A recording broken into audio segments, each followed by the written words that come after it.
So you have all these goals written down and you want to achieve them in 2024. But the truth is that only 10% may achieve those goals. And guess what? It's not your fault. It's because there are so many distractions around you. And social media is one of them.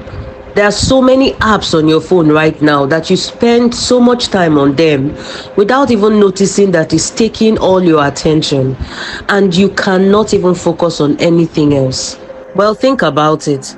How many times have you opened your phone to check something important, and the next thing you know, you have spent hours scrolling on Instagram and watching TikTok videos, and you did not even mean to do it?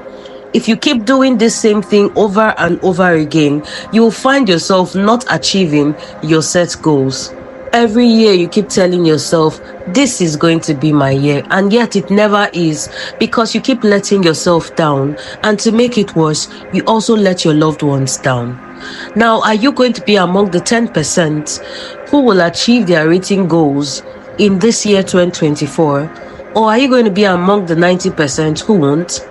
For you to be among the 10%, my advice to you is begin by reflecting on the previous year. How many times did you get your goals done? What worked and what didn't work? By implementing these principles, you're laying the groundwork for a year filled with purpose, achievement, and joy. Here's to making 2024 your greatest year ever.